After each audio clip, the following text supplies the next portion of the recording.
Sifa na utukufu ni kwa Yahawa, Bahashem, Yahoshai, Bahashem, Raha kwa dash, ambapo Yahawa ni jina la Mungu kwa lugha ya zamani ya Kiebrania. Bahashem ni kwa jina la Yahoshai. Nimemuita Yesu Kristo bila kufahamu jina lake, anaitwa Yahoshai. Bahashem ni kwa jina la Raha kwa dash, na jina la Roho Mtakatifu kwa lugha ya zamani ya Kiebrania. Kwa hiyo nilikuwa na maneno machache kuhusiana na hizi sikukuu za kipagani. Naona tukianza na Krismasi, mwaka mpya, Valentine na ile wanaoita Easter, kwa sababu kuna tofauti kubwa kati ya Pasaka na Easter. Yote haya masikukuu, hata kusherehekea sijui sikukuu za Muungano, si mapinduzi, sijui kifo cha nani, vyote hivi sio sahihi kulingana na Biblia. Sio kwamba tu sio sahihi, ni dhambi. Na kwa wote mnaofanya hivi mtapokea hukumu kutoka kwa Mungu wa Israeli ambaye ni Yahawa Bahashem Yahoshai. Naona. Kwa hiyo nitaanza kwa Yeremia 10 mstari wa kwanza. Kichwa chake kinasema uzinzi umeleta maangamizi katika Israeli. Na huu uzinzi unaoongelewa hapa ni uzinzi wa kiroho. Unaposherekea Valentine unaabudu muungu mwingine, muungu wa urutubishaji, ambao huyu Mungu alikuwa anaabudiwa kipindi cha utawala wa Rumi. Unaposherehekea Christmas unaabudu Mungu jua. Unaposherehekea mwaka mpya unaabudu Janus. Unaona? Unaposherehekea Easter, sababu mnaosherehekea kanisani sio Pasaka, hiyo ni Easter au Easter. Unamwabudu Mungu anaitwa Easter wa Misri. Kwa hiyo unafanya nini? Unafanya uzinzi ambao utakuletea maangamifu. Kwa hiyo nakwambia nyinyi nyumba ya Israeli, sikieni neno la Bwana. Nitarudia nakwambia nyinyi nyumba ya Israeli, sikieni neno awaambialo Bwana. Bwana asema hivi, msijifunze njia za mataifa, kwa sababu hizi sikukuu zote tunazosherehekea sasa hivi mpaka Valentine ikiwepo ni sikukuu za mataifa, ambazo hizi sikukuu zote zimeunganishwa na miungu mingine. Wala msishangae kwa sababu ya ishara za mbinguni, maana mataifa hushangaa kwa sababu ya ishara hizo. Maana desturi za watu hao ni ubatili, maana mtu mmoja hukata mti mwituni, kazi ya mikono ya fundi na shoka. Unaona? Ikienda kwenye Ukristo pia, Ukristo ni dini ya kipagani, Uislamu ni dini ya kipagani. Vyote hivi havimo kwenye Biblia, na wala wewe kama mwana wa Israeli havikuhusu kabisa. Unatakiwa ugeuke. Unaona? Unatakiwa ugeuke kwenda kwenye kitabu cha Matendo ya Mitume 3:19. Unaona? Matendo ya Mitume 3:19. Wanakwambia tubuni basi mrejee ili dhambi zenu zifutwe, zipate kuja nyakati za kuburudishwa kwa kuwako kwake Bwana. Kwa Kiingereza inasema repent ye therefore and be converted. Unageuka, ndio maana ya toba. Unaachana na haya mambo yote ya kidunia.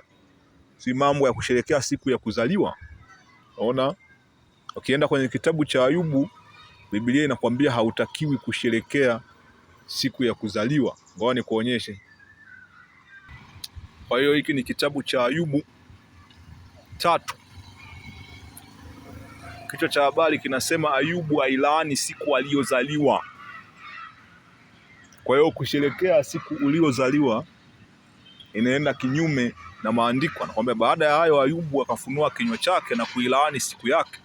Ayubu akajibu na kusema, na ipotelee mbali ile siku niliyozaliwa mimi, na ule usiku uliosema mtoto mme ametungishwa mimba.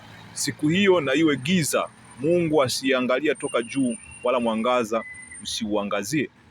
Ishikwe na giza tupu, kuwa yake wingu na likae juu yake.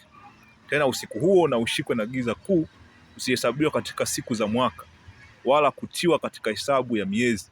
Tazama usiku huo na uwe tasa, wala isiwe ndani yake sauti ya shangwe. Na waulaani hao waulaanio mchana, hao walio tayari kumwamsha huyo Lewiathani. Ona? Mtu mwingine anaweza akasema huyo ni Ayubu, kwa sababu alikuwa anapitia kipindi kigumu, ndio maana akasema hayo maneno. Tunaenda kwa Yeremia 20:14. anakwambia na ilaaniwe siku niliyozaliwa, isibarikiwe siku ile aliyonizaa mama yangu. Unaona? Kwa sababu unapokuwa huko kwenye ulimwengu wa roho, kabla roho yako haijatumwa hapa duniani, hakuna mtu aliyeko kwenye ulimwengu wa roho ambaye anatamani kuja hapa duniani kuteseka, kwa sababu Biblia inakwambia dunia ni sehemu ya hukumu. Unaona? Unazaliwa unakuja kuishi maisha magumu hapa na nini na nini. Kuna mtu anayetaka lakini watu wengine wanasherekea. Hiyo inaenda kwenye kuupenda ulimwengu kuliko kumpenda Mungu. Na alaaniwe mtu yule aliyemletea baba yangu habari akisema amezaliwa mwanaume akimfurahisha. Kwa hiyo inaendelea 16 nakwambia mtu huyo na awe kama miji ile ambayo Bwana aliangamiza, asijute na asikie kilio asubuhi na kelele za fujo adhuhuri, kwa sababu hakuniokoa nilipotoka tumboni, na hivyo mama yangu angekuwa kaburi langu. Kwa hiyo hakuna mtu ambaye huwa ile watu wanazaliwa hospitalini watu wanashangilia, unaona, lakini yule aliyekuja, unaona, hakutaka kuja. Na ndio maana kitu cha kwanza mtoto anapozaliwa, kitu cha kwanza ni kulia. Unaona? Amekuja sehemu ambayo mambo yanayoendelea sasa hivi hapa duniani, mateso na kila kitu. Unaona? Kwa hiyo hizi sikukuu, si Valentine ni siku ya kuzaliwa, ni mambo ambayo tumeiga. Unaona? Tumeiga kwa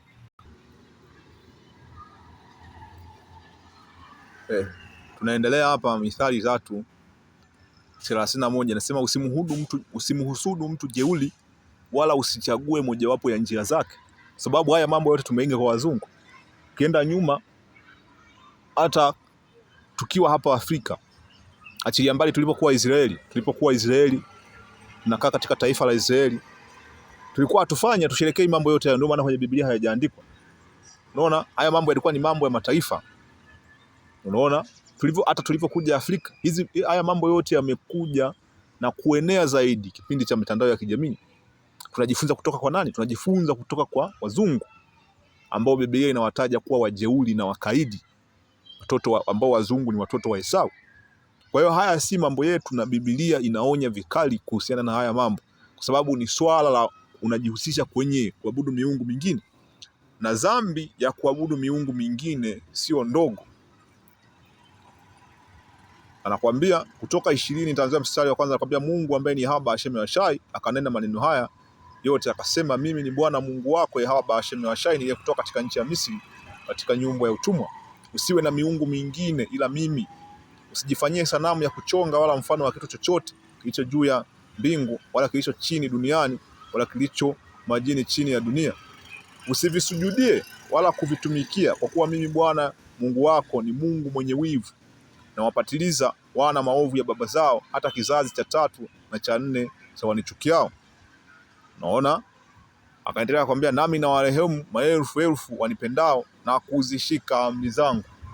Naona. Kwa hiyo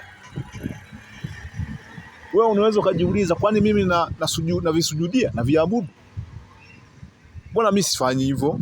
Kwa sababu kama nilivyokuambia, nyuma ya haya hizi dini, Ukristo, Uislamu, haya masikukuu Valentine, sijui Easter, sijui Christmas, sijui mwaka mpya, nyuma ya haya madini, hizi siku zinazowekwa kusherehekea dunia nzima, nyuma ilikuwa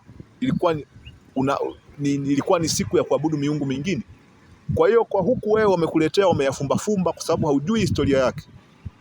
Na ndio maana kama kuna ule msemo unasema, ukitaka kuficha kitu kwa mtu mweusi ambaye ni wana wa Israeli, kiweke kwenye vitabu. Sababu wanajua kabisa watu weusi hawapendi kusoma, au wana wa Israeli hawapendi kusoma, hawapendi kujishughulisha.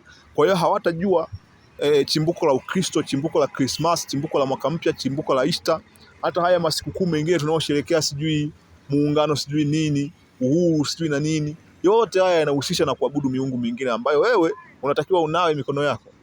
Kwa hiyo kwa hili nasema shalom, kimaanisha amani. Tukutane tena kwenye kipindi kingine.